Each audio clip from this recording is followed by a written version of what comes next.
Welcome you back to Mo Talk, who is Sports and Mo. Don't forget to hit the like, subscribe, and share. Yo, what is happening? This is Shedeur Yeshub, and this is another Mo Talk. So it has been reported out of the Cleveland Browns camp that quarterback Shedeur Sanders allegedly has suffered a concerning injury. Recap: the Cleveland Browns gave rookie quarterback Shedeur Sanders the start in their preseason opener last week against the Carolina Panthers after being picked in the 5th round of the 2025 NFL Draft, following a massive slide from being projected as a first rounder, no later a second rounder. Sanders performed admirably.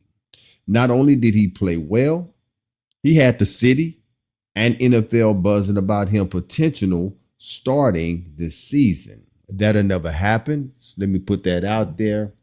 If you are somebody who thinking that it will, it may not, it's not going to happen. I'm sorry. I have very few doubts that Shedeur will even start this season as a Cleveland Brown, to be honest with you. It's too many quarterbacks that is in that locker room. And even though Cleveland and the organization know that they made a mistake with drafting him so late and drafting him after they drafted Gabriel Dillon, they're going to have to eat this one.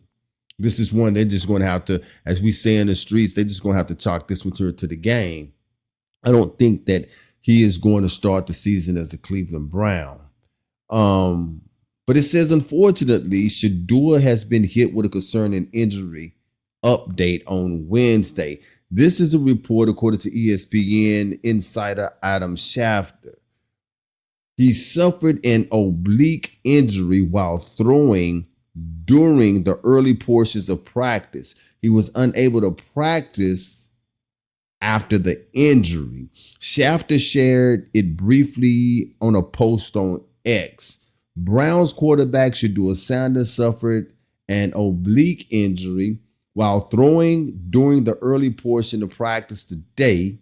He was held out for the rest of the session. With both Dillon Gabriel and Kenny Pickett already nursing injuries, Sanders going down would be a major blow for both the team and the player.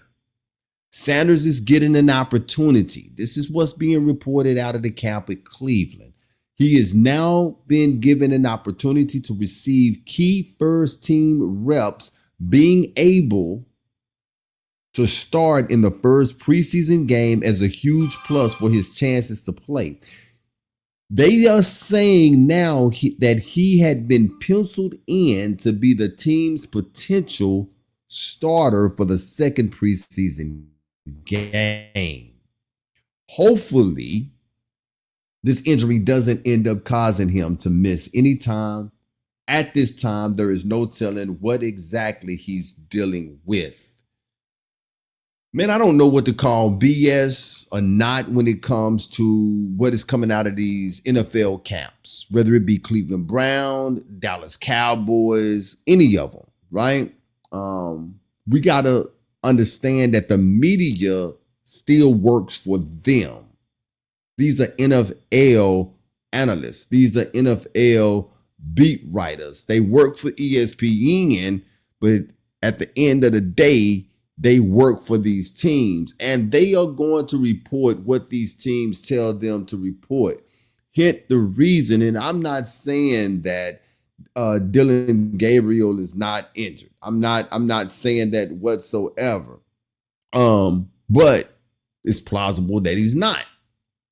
Just like it's plausible that Shedeur Sanders may not have suffered an oblique injury.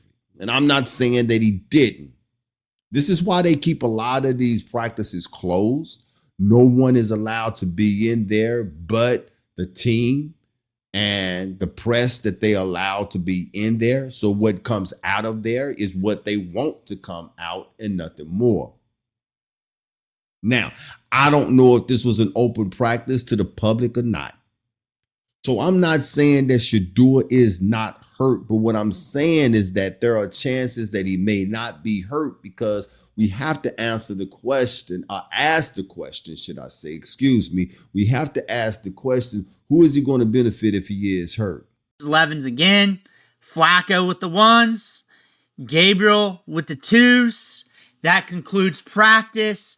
Shedeur Sanders does not get any reps at all in practice. At all. We see him a little bit here during warm-ups. We catch that from the beat writers. The beat writers were not able to cook up clips today. They weren't able last week. They must be going over more advanced things in the joint practices. Some teams do, some teams don't when it comes to joint practices. Who is he going to benefit if he was not able to continue practice? Is it going to benefit Cleveland Browns? Is it going to benefit Shedeur Sanders? Is it going to benefit the fans? Let's take this thing back to the first preseason game, which was held in Carolina. There were so many Cleveland Brown fans. Were they really Cleveland fans, or were they Shedeur fans? So now, if Shedeur is hurt, he has obstructed his oblique muscle, which is keeping him from being able to continue practice and to keeping him from being able to participate the rest of the day. Now we don't have to answer the question as to why he's not going to start in the second preseason game, especially with Dillon Gabriel being hurt. But why I question it, because earlier today I just reported the depth chart that came out of Cleveland. So how is it in this article you are saying that he was penciled in to be the team potential starter in the second preseason, when this morning the article I read, you still have Shedeur as the fourth quarterback on the depth chart?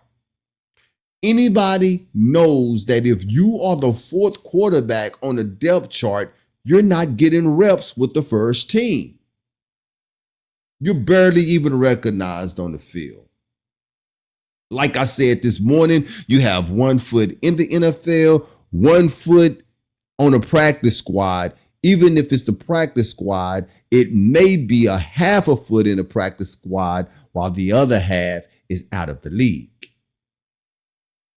But you have to report this in a way that can appease the fan base somewhat. What our eyes showed us last Saturday, we can't forget. Shedeur played phenomenal. He played like an NFL quarterback. So, from the eye test, it only makes sense that he moves up on the depth chart, even if your quarterback, who you drafted before him, is hurt. He's not able to get the reps. Therefore, he get bounced back. And I understand one game, one great game, we can't move too sporadically. We can't get all out of character and start jumping up in arms and start moving things around. I get that, but we still in preseason, just week 2 of preseason. And right now, with the performance that he gave you against the first team of Carolina, it only makes sense that he at least move from 4 to 3, at least. Or from 4 to 2. If it's Shedeur, Pickett, and Gabriel, and then Joe Flacco, well, Pickett and Gabriel are both hurt. Excuse me. Let's move him to 2 for now. Go ahead and let Flacco start the game. And while these 2 are hurt, we'll bring Shedeur in for more reps. Because right now, these are the only 2 quarterbacks that we have that is healthy. Why would I believe that he was really penciled in to be the team potential starter for the second week when you just said that he's still fourth on the depth chart?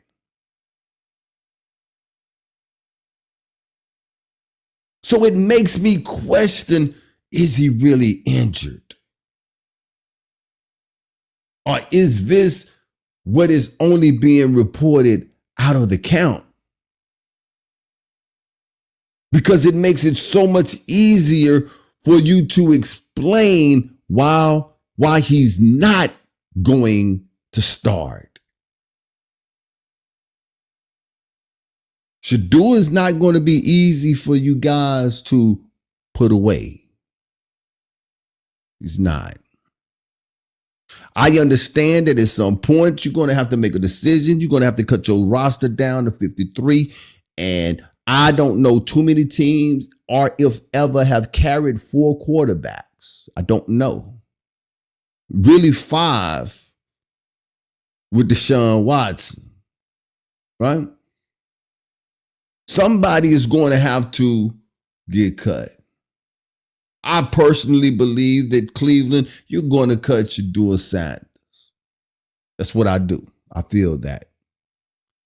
Which goes back to what I said earlier today. It is a bad ran organization.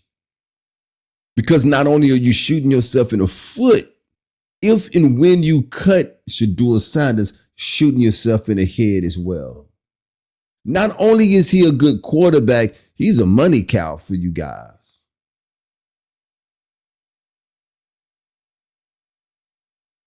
But in order for you to prove a point, not to admit that you have made a mistake, you would get rid of both a good quarterback and your money cow. Let's see where this ends from here. This is Shedeur Yeshua. This is a Moto.